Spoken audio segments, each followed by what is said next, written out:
So we have been chatting recently. We were speaking the other day about how there is so much churn going on at the moment. And today, I want our conversation to focus on myth, this whole layer of mythic reality. So let's dive in with a really sort of specific question in a way to start with, and then we can kind of tease out from there. So I want to start by asking you, is there a particular specific myth out of all the mythology that you know that you think can help us as humanity as a whole at this particular moment in our history? I do. In fact, I do, yes. Honestly, I think there are many. But I'll speak to one specifically, and that's the myth that I work with, the descent of Inanna, which is a Sumerian myth from the late third, early second millennium and BCE, so however 5,000 years ago. And so this myth is about one of the most ancient goddess stories we have, at least written down, of this. She's Inanna. She's the queen of heaven and earth, and she decides to descend to the underworld where she's asked to disrobe all of these powers. They're feminine powers, actually, sacred to her cult and womanhood. And when she gets to the underworld, she enters powerless, raw, and naked. And she's confronted with her the underworld queen, who also happens to be her sister. And she's assaulted and then killed and put on a hook and left to rot. But it's a 3 day, 3 night period, right? So it's very symbolic. And then she is rescued essentially by the magician, the shaman of the pantheon, Enki, who creates these little sexless beings, and they fly literally like flies into the underworld, and they bring this magic elixir, the food and the plant and water of life. And he tells them to first go to the queen, which they do, the queen of the underworld, who's suddenly in these like labor pains. And they mirror her pain back to her. She's crying out. And it's through the witnessing that she receives that they're able to retain Inanna's corpse. She relinquishes Inanna's corpse. And they sprinkle the water and food of life on Inanna's body, and both goddesses seem to revive. So Inanna is allowed to ascend to the underworld, and Ereshkigal gives I call it like a metaphorical birth, because she's like metaphorically birthing her sister Inanna. And then at the end of the myth, Inanna has to find someone to replace her in the underworld. And these demons follow her and they say, well, maybe we'll take this woman, Ninshber. And Inanna's like, no, she's my most faithful servant. She's the one that made sure that I would come back. And then they tried to take two other men who maybe were her sons or devotees, important people. And she's like, no, you can't take them. And then she comes across her husband, Dumuzi, who's been sitting on her throne. He hasn't been mourning her death. And so she realizes in this moment that he's the one that needs to be taken to the underworld in her place. And then his sister is so aggrieved by this that Inanna feels pity, and she's like, okay, you two will rotate every 6 months. So, and then the myth, interestingly enough, which I might circle back to, ends in praise of the underworld queen, Ereshkigal, which is an important point, which, like I said, I'll come back to. So, in essence, this is a lot of times this is talked about as an agricultural myth because a lot of these deities are agricultural deities, right? So it's about the kind of like the Demeter Persephone myth. You plant the grain, goes into the underworld, and then the spring, it starts to sprout, and then it's harvested in the fall. Um, and so, but what I see in this myth, and this is how I open my book, is I talk about it as a pattern of goddess myths in which we see these goddesses who withdraw their life force energy from the world, from the natural world, because of patriarchal hubris, because of the ignorance that people, men and women, but usually it's it's a male character usually that does it to the goddess, in which she's like, you know what, if you can't respect me, I'm leaving. And through that leaving, withdrawing her life force energy, there's this, in the Inanna myth specifically, what I call she's stripping away these patriarchal identities that she has accumulated to find her true sovereign self, her pre-patriarchal self, and she ascends in wholeness. So um, I think, the essence of this myth can be more, I remythologize it specifically for women, but it's for all of us. It's a myth of our times, of the return of the sacred feminine back to the planet. And that's what you see with this myth. You see that with Yoruban myth of Oshun. You see that with Sita and Sati, and some of the Hindu myths.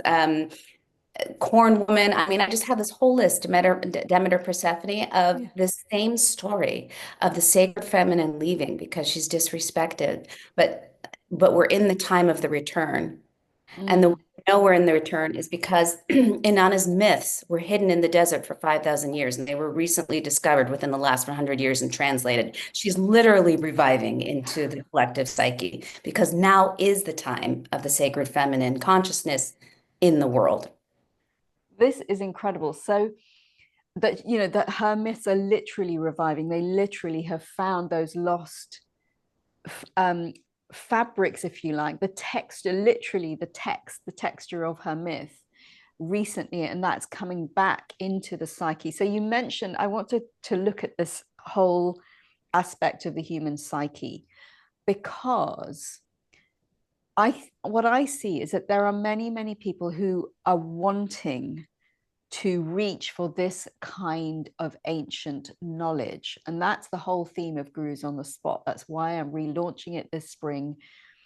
Ancient knowledge for current times. Many people want it, but I also see that for many, the logical mind prevents them from accepting the reality and the relevance of mythology.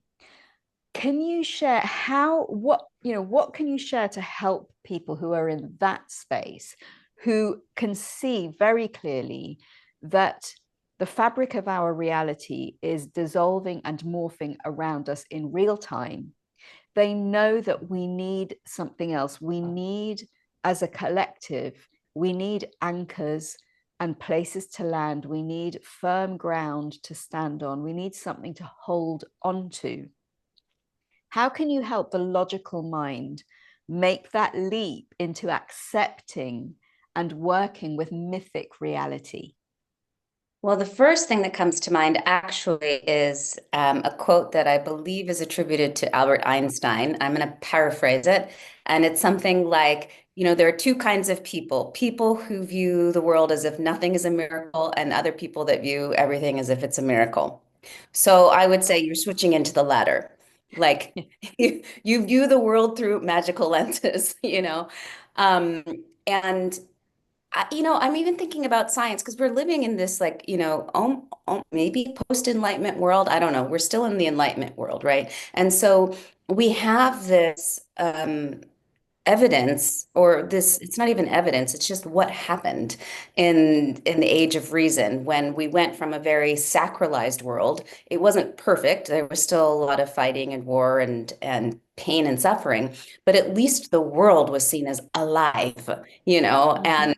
and there was still a lot of, maybe what we would call folk tales and folk magic, and this relating to earth as this, and animals and plants, and maybe the non-perceivable world as having its own sentience and interconnection, right? And then many of us lost that through the age of enlightenment and modern Western scientific frameworks. But you can also see within the world of science a return to Mm. that in some shape or form with the Gaia hypothesis, systems thinking, deep ecology that honors both the interconnectedness of all life, even beyond our planet, maybe with the whole cosmos. Um, and the sentience and aliveness that, I see scientists starting to attribute to even plants. Plants can feel fear. So I think there's a way that you don't even have to be like, oh, you don't even have to be an imaginative, creative, inclined person just to honor what the scientists are starting to see and uncover. Um, and that in itself is magical, but it's an extraordinary, but it's also ordinary because that's what is. We're learning, just learning how to perceive it. Um, so that's my first thought for some people that might not be so inclined or might be a little bit more weary. But also I think even even if you're like a hardcore materialist, you can look at myths in an archetypal sense where they represent patterns and they represent ideals or possibilities and potentials. So I always like, you know me. I love the Hindu goddesses quite a bit. They're very rich archetypal symbols. I actually happen to believe in their sentience too, but let's just talk about them purely as archetypes in this moment. Like the goddess Durga and the way that she, if you just look at how do I embody the qualities of Durga when she's on the battlefield fighting the demons, right? Maybe that's a way of talking about how I can fight my own inner demons and my own negative thoughts and self-limiting beliefs.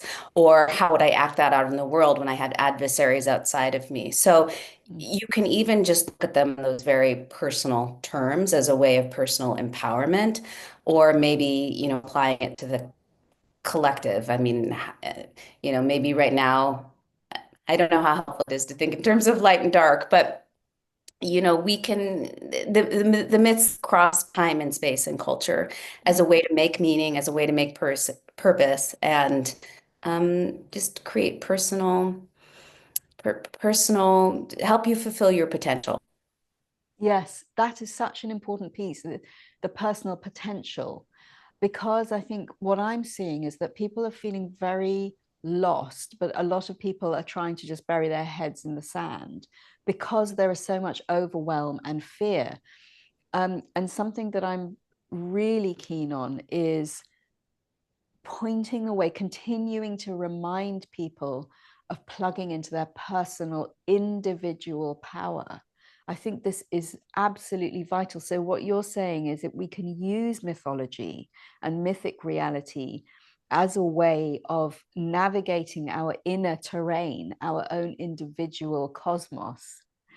Again, this is something that I speak about a lot in my work with clients, is that each of us is a complete cosmos in ourself. So, what you're saying is that we can use the mythic reality as a way of navigating our own personal cosmos and empowering ourselves during this time. So, I also want to ask you, what are you seeing? In these few years, we've talked a lot over these few years, starting during that year that shall not be named. And we're in a different time now. Mm. What are you seeing that's different? What are you noticing around you that's out there in the collective? Is there a sort of a particular mythic pattern that you're seeing? I mean, you've spoken about it, of course, which is why the Inanna piece you're saying is so important and significant. But if you go into sort of the micro level of when you're interacting with individuals, are you seeing something different playing out to what you were seeing before? I mean, I agree with you that I feel like there's a lot of people searching for meaning and seeing that the reality that we have been living under is cracking, and that there seems to be multiple or alternate truths revealing themselves. And I think there's a lot of rebellion happening. There's, and inner questioning, inner and outer questioning. And I find that really interesting and enriching and exciting. And for some people, they're turning to even more so to psychedelic medicines than previously. But individually, yeah, I think we're like some people are in the chrysalis right now. Other people are like breaking free from the chrysalis and like redefining themselves and coming into their wholeness and their power. It was like we were in this Neptunian fantasy before, and now we've broken through from the fantasy, you know. This But is the so beautiful thing interesting. is you can recreate it your life the way you want to, or take on a new myth. Okay, that's very powerful idea, that you can recreate your life the way you want to, by taking on a new myth, maybe by actually choosing out of the range of mythologies, which is it, what is the myth that you want to bring into play. And I know that for me, in my process over the last few years, which has been a complete death and rebirth process of identity, the mythic layer and specific deities, specific beings, in particular Green Tara, has been very present for me, and her qualities have been very present for me. And I have chosen, if I think back to last year, sort of the winter time, she was very present for me, and I did reach into those qualities and embody them. It is very, very powerful. And it's not just at the psychological level. That was what I can say for sure. It plays through and plays out in my material reality. Yes. Right. So this is where I think, again, for people who are maybe skeptical about the reality and the power of myth, what I can say from my own personal experience is that when we embody these qualities and these patterns in our lives, they start to play out in our material reality. And what I mean by that is that people will respond to you differently. They literally see you differently because your akashic field is now giving off a different vibration. So Absolutely. I think that for people who are feeling overwhelmed and also who care deeply about the planet, about our species, and about our future, this is something that we can really put into practice in a very concrete way. Reach into your favorite myth, embody your favorite deity. Yes, you absolutely can, and you absolutely are worthy of doing that. I know that you'll agree with me on this, because I think this is how we create that shift together. By acting individually, we create the shift together. So I'm wondering actually if you can share something with us about your own personal experience, which I know is very rich and varied. Can you share something quite recent, maybe, about how mythic reality has empowered your life? Yeah, it's one of those things that's so difficult for me to even tease out because it's like how I live every second of my, I'm just living it now, so it's even difficult to articulate. But I think what's coming to mind is the story I shared with you when we both met up in India. And I had just come from Varanasi and I had visited the Lalita temple. She's a tantric goddess. Um, and her temple's right along the Ganges there. And I had really wanted to have this like powerful transformational experience with her, looking into her eyes, as the priest is leading me through the puja. And it was a potent experience, and he led us through the ritual. He had us put our hand on her yoni, and it was such a reverent moment of like, oh my God, we're worshiping the goddess's yoni. Like, having grown up Christian, I'm like, even though intellectually I know this, I've read this, but doing it was so meaningful as a woman to feel the power of reverence for the goddess's yoni, and then, within my feeling that mirrored within myself, having come from a tradition that just shames that part of, womanhood. And then after that moment, my friend and I left and we were just chatting. And we were in this corridor and I turned around really quickly. I whipped around and all of a sudden, directly in front of me was a mirror somebody had crudely tied to this pillar. And I was shocked because looking back at me in the mirror wasn't me, it was Lalita. But it happened so quickly. It was like she was looking at me, but she was inside of me, like reflected back at me. And I was so overwhelmed and overtaken. And I felt this just explosion of her power like inside my womb. And it literally like almost knocked me to the ground. And I was in tears. And I realized that that there is no separation between me and the goddess. And I don't, and I even hesitate to use the word goddess because the way that, it's kind of associated with like sex pot and sex symbols in, Western society, because that's so reductive I mean, sexuality is obviously very important, but it's totally not even what the goddess is. You know what I mean? So it was the full power of life force energy itself, like the creation, just like boom.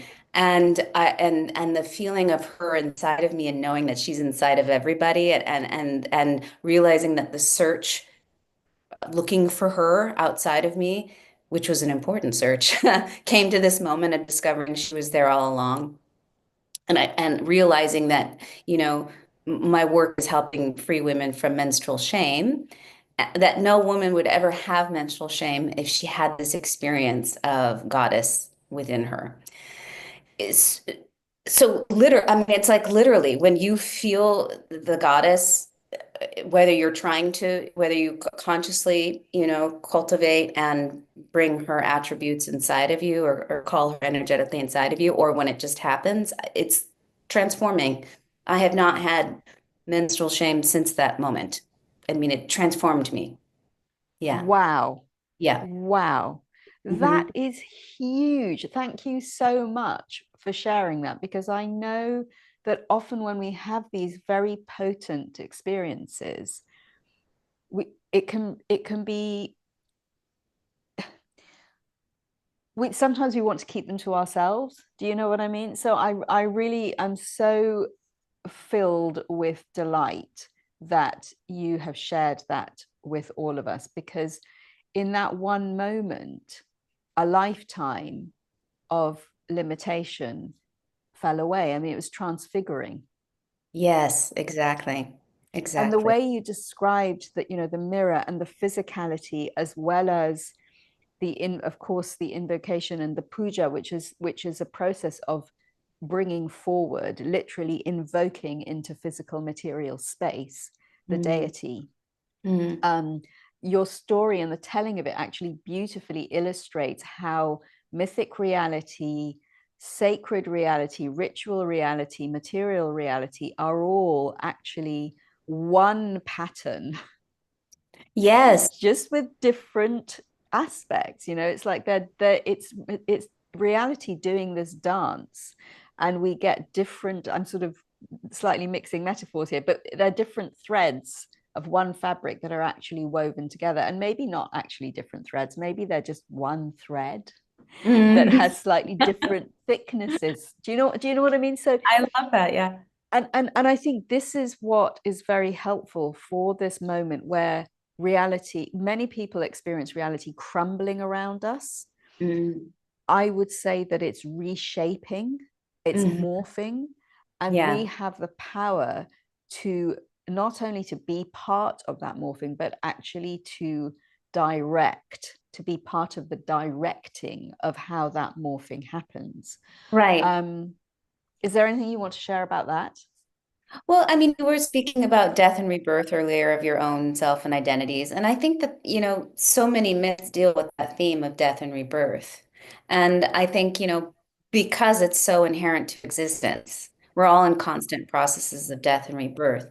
And I think that's what we can look to in the myths is like that's not just a teaching moment, but it's a reflection of what is and how to make that more meaningful, how to, the myths can help us make it more purposeful. They can give us ways of navigating that. Mm-hmm. So I think, that's what I'd say. It's a matter of finding the right myths that resonate with you in this current moment, or the archetype, or the gods or goddesses, or the archetypal figures, sacred beings, whatever you want to call them.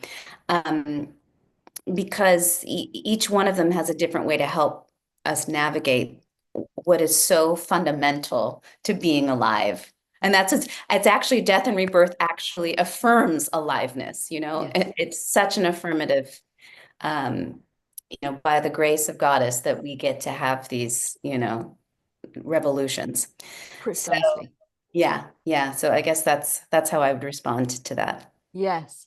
And this idea of an image of revolution, the cycle, I think is extremely um, it's a tonic right now, because one thing that I am hearing a lot of people say is that we've never had this before. You know, this has never happened in history before. Even astrologers I've heard saying that, you know, this is, and but actually it's about perspective. So if you sort of zoom out into that mythic reality, that remembering, we are always in a cycle.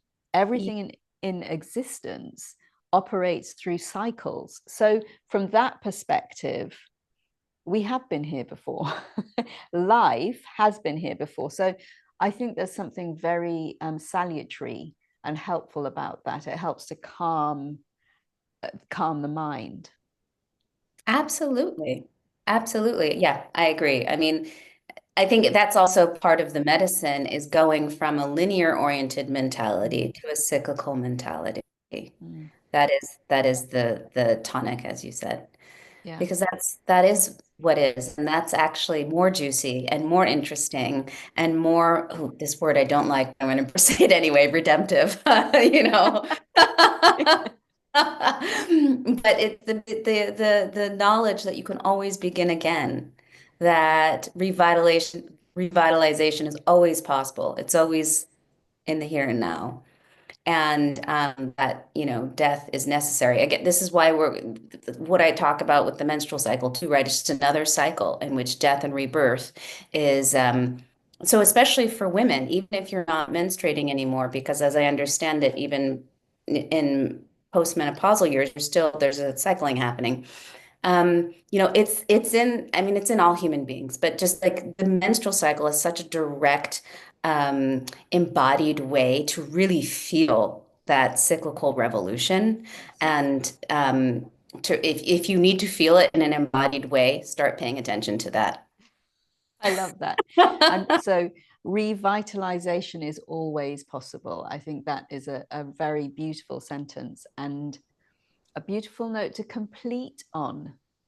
Great. So, Dr. Annalisa Derr, thank you so much for being our guru on the spot. Thank you for having me. It was a pleasure, as always.